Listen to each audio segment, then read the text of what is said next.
All right, friends, this is Pivot Week, right? That's what I'm calling this week. Didn't intend to or think that I would be sitting here today or perhaps for the next couple weeks. We got our COVID test. I didn't. My wife got her COVID test this morning, so we should know by Friday or Saturday if she has it. If she doesn't, then we have to go through another set of protocol. So hopefully that's the case. If not, looks like probably 2 weeks we'll be figuring out how to make this work. But I don't want this to steal from us the opportunities we have for the conversation that's unfolding regarding biblical justice and peacemaking. So I want to make the most of it. So I want to provide for us opportunities to reflect on, be challenged by, and wrestle with the concepts that are sort of beginning to unfold within the context of this class, which again is riddled with and filled with complexity and emotion, and we've already touched upon that.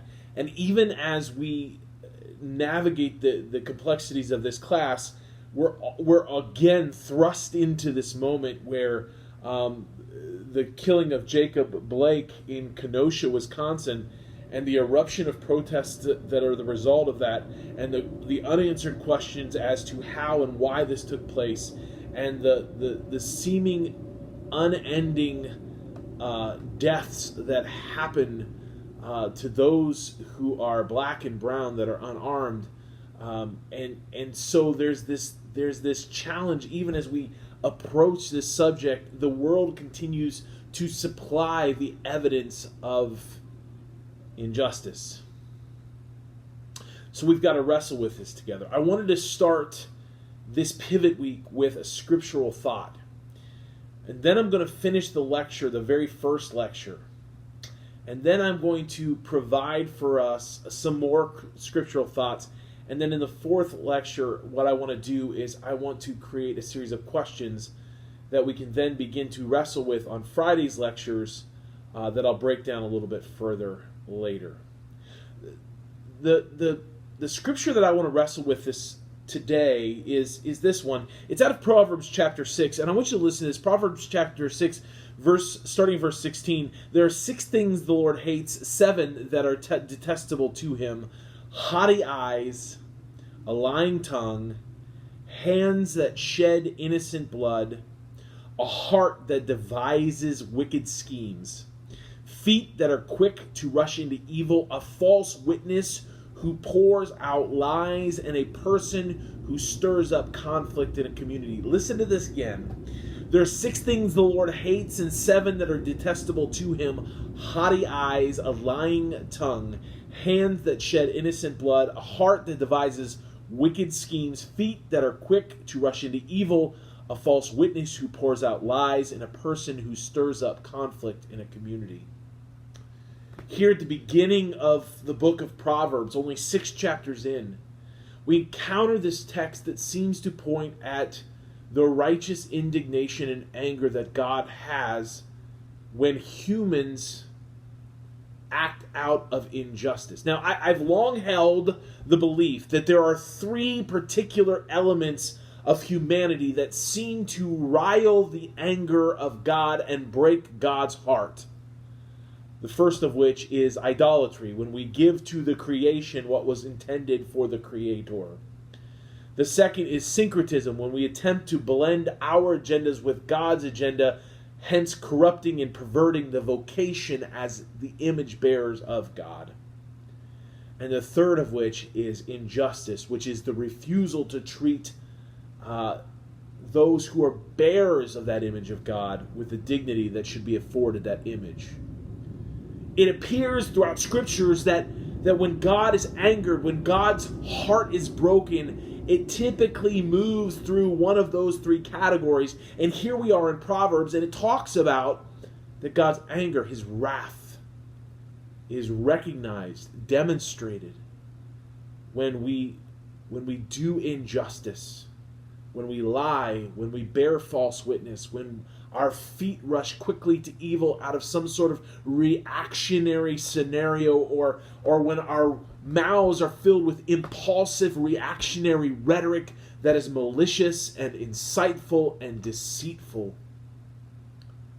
There's something about injustice that gets the heart of God. Now, here's one of the challenges for us when we read a passage like this.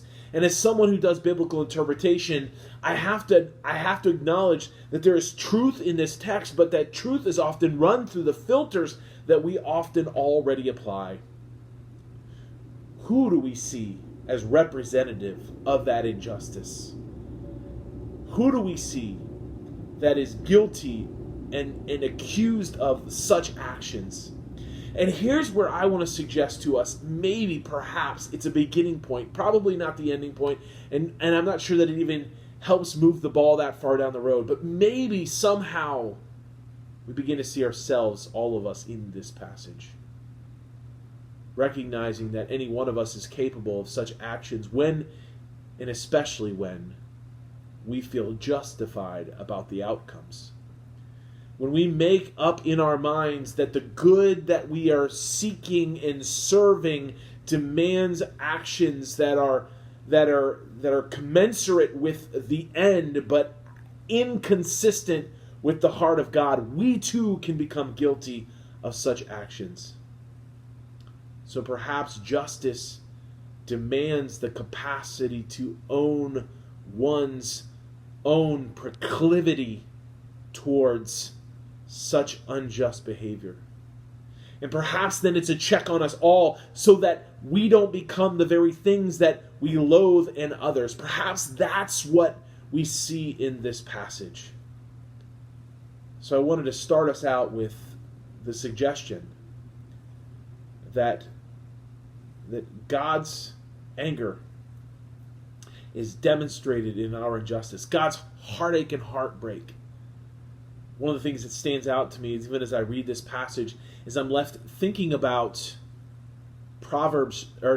Genesis chapter 6, and when it says humans' hearts were only capable of imagining evil all the time, and this broke the heart of God.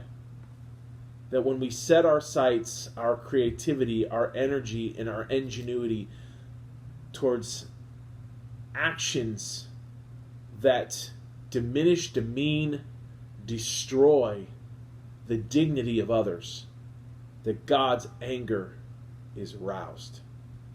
So we need to, when we're talking about justice, recognize God's concern for the extension of dignity for those who bear His image. That's our scriptural beginning for today's thoughts.